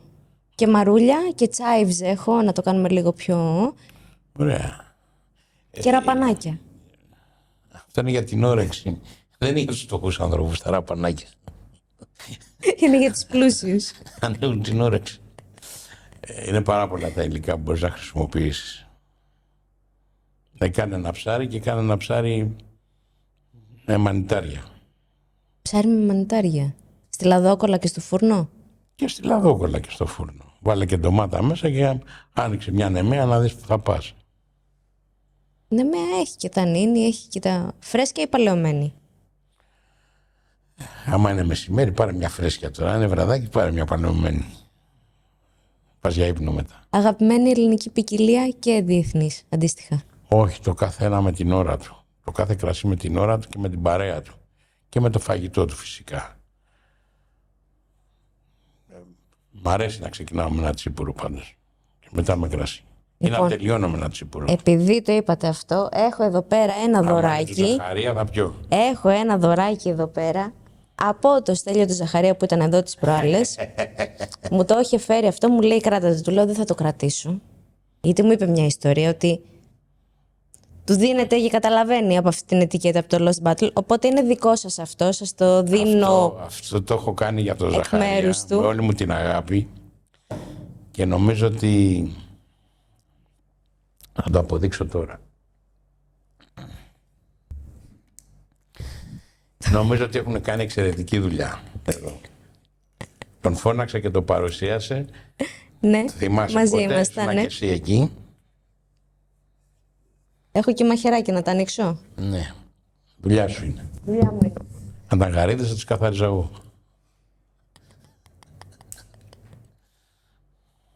Και έχω και ένα άλλο δωράκι επίσης. Ω, Ναι. θα με ξαναφωνάξεις. Να σερβίρω εγώ. Α, ναι, σερβίρες. Στο σπίτι μου ήρθατε. Αλίμονο. Να φιούμε λίγο. Στέλιο, ευχαριστούμε πάρα πολύ, Στέλιο.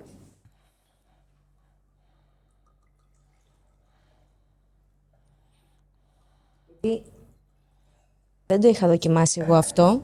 Μου πέσε και το φύλλο. Δεν το δοκιμάσεις το βάρουλκο αυτό. Αυτό το δοκίμασα, ναι, εδώ πέρα που μου είχε φέρει. Δεν δοκιμάσαμε, δοκιμάσαμε άλλα πράγματα. Ω, Και σας έχω και μια πάρα πολύ ωραία Στην υγεία του μας. Στέλιου. Στην υγεία σου, Στέλιο. Ευχαριστούμε. Στέλιο πάντα τέτοια. Όχι, σε όλη την οικογένεια. Με τι το είχαμε δοκιμάσει το βαρούλκο, με ένα σοκολατάκι απίστευτο. Δεν θυμάμαι τώρα, κάτι είχε φτιάξει ο Μωυσίδης αυτό. Και από μένα σας έχω μία Σαντορίνη του Καραμολέγκου του 2016. Τον Καραμολέγκο τον έχω βραδιά 17 του μήνα. Του 16 είναι. Του 16 είναι αυτή. Δεν θα σας έδινα φρέσκο πράγμα, σας έδινα παλαιωμένο. Με τι θα φτιάχναμε με αυτό? Με τις κερίθρες και τα μέλια που θα έχει μέσα.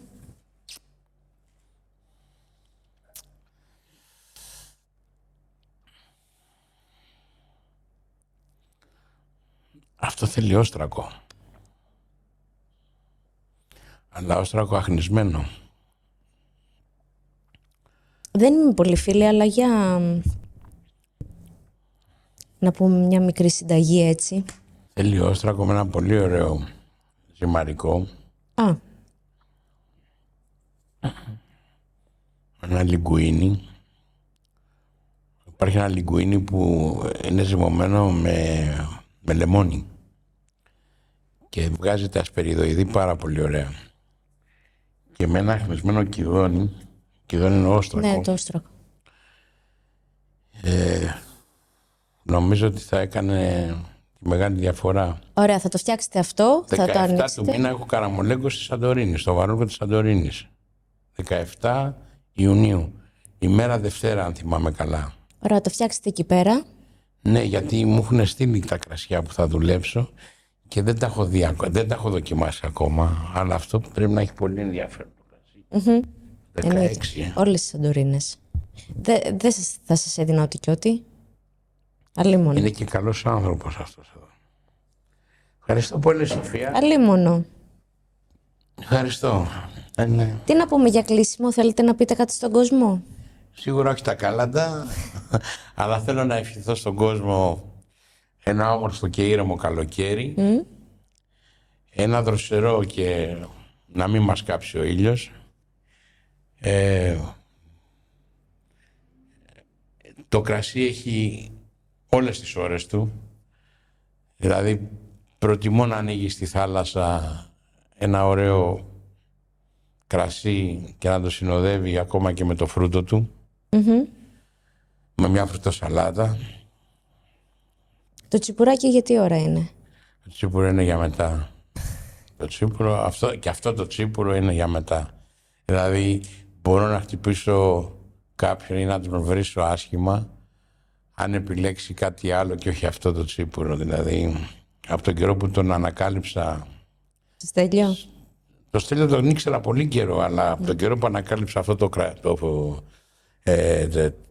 το προϊόν, που ο ίδιος μου το έδωσε σε μια παρουσίαση βιβλίου στο Κολονάκι, μου λέει έχω κάτι να σου δείξω. Και εκεί ήταν και κάποιοι άλλοι φίλοι που πρέπει να έπιαμε νομίζω όλο το μπουκάλι. Είμαστε 2 ή 3.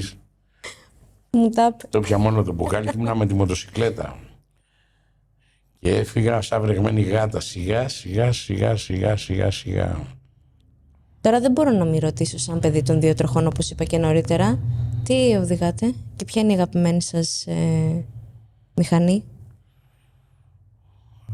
Η μεγάλη, η BMW δεν είναι αυτή, είναι... Είμαι μοτοσυκλετιστής, η BMW είναι μια καψούρα, είναι... και είναι έτσι και συλλεκτική, είναι και πολύ ωραία. Αλλά για την πόλη χρησιμοποιώ αυτά τα δίτροχα μπροστά, έχω 2 δίτροχα. Και στο αυτοκινούμενο έχω ένα παπάκι. Με το αυτοκινούμενο μέχρι που έχετε φτάσει? Σε αρκετές πόλεις της Ευρώπης, αλλά το όνειρο που ήθελα να πάω Νορβηγία δεν το κατάφερα πέρσι, η πρόπερση ήταν πρόπερση. Δεν το κατάφερα, γιατί έφυγε η παρέα και εγώ δεν μπόρεσα να φύγω λόγω υποχρεώσεων. Έχασα 10 μέρες δηλαδή, οπότε δεν τους προλάβαινα. Αλλά κάποια στιγμή θα το κάνω. Εύχομαι πολύ σύντομα. Το σύντομα φέτος δεν βγαίνει. Του χρόνου έστω. Θέλει αυτό το καλό είναι ότι έχω από αυτούς τους φίλους μου, έχω καταγραφεί όλο το χάρτη τους. Οπότε έχω να πατήσω επάνω. Γιατί είναι που μπαίνεις, που σταματάς, που ταξιδεύεις, που παρκάρεις. Όταν κάποιος έχει κάνει το ταξίδι αυτό και σου δώσει τις σημειώσεις του, είναι πολύ πιο εύκολο για σένα. Πας με ένα μπούσουλα. Φέτος δεν βλέπω Ευρώπη. Δεν βλέπω καθόλου Ευρώπη. Και εύχομαι να καταφέρω να πάω και αρκετές μέρες έστω και Ελλάδα. Το εύχομαι σε την καρδιά μου. Και εγώ. Στην υγεία μας. Καλές εκπομπές σου εύχομαι. Ευχαριστώ πολύ. Μεγάλη χαρά. Μεγάλη χαρά και τιμή που είστε. Και με κρίδες, δεν πειράζει. Δεν είμαστε τέτοιοι, μωρέ. Όλοι μας αρέσει να πίνουμε. Λοιπόν, μέχρι την επόμενη φορά, σας ευχαριστώ πολύ που ήσασταν μαζί μας. Να κανονίσεις με κανένα 2 ακόμα. Ποιο? Να φέρεις το Ζαχαρία. Να φέρεις άλλο ένα, 4 τέτοια δεν έχουμε. Μπορεί να μιλάμε και 2 σε ένα. Όλοι μαζί? Ναι. Εντάξει, έκλεισε, τελείωσε. Να γίνει πιο βαβούρα. Θα γίνει. Εφόσον το θέλετε, εννοείται, με μεγάλη χαρά. Έχει πολύ ενδιαφέρον αυτό. Ευχαριστώ πάρα πολύ. Να το κάνουμε στο τραπεζάκι είναι στο κέντρο. Θα βάλω εδώ ένα μεγάλο τραπέζι και να είμαστε... Παιδί μου, εδώ αυτό το τραπεζάκι μια χαρά είναι για 2 μεζέδες εδώ. Να μας τραβάνε και κάμερες. Φυσικά. Τέλεια. Έκλεισε. Εγώ το κανόνισα. Μετά το Σεπτέμβρη. Μετά το Σεπτέμβριο, τι θέλετε. Να το κάνουμε στο Βαρούλκο, καλύτερα. Όχι, μην το κάνουμε στο Βαρούλκο. Βαρούλκο τέτοια ώρα θα μας πάνε ζωντανούς, δεν είναι. Τέλεια. Τι λέτε εσείς? Δεν τους ρωτάμε, το κανονίζουμε οι 2 μας. Την υγεία μας, να έχουμε ένα ωραίο καλοκαίρι. Ευχαριστούμε που ήσασταν μαζί μας για άλλη μια φορά. Ευχαριστώ και τον κύριο Λαζάρου που ήρθε. Και εγώ ευχαριστώ εσένα, Σοφία. Ευχαριστώ όσους μας δούνε και όσους δεν μας δούνε. Ναι. Τους προκαλώ να αποφασίσουν να μας βλέπουν ή να σε βλέπουν. Ευχαριστώ πολύ. Λοιπόν. Τέλεια. Μέχρι την επόμενη φορά, γεια σας και στην υγεία σας.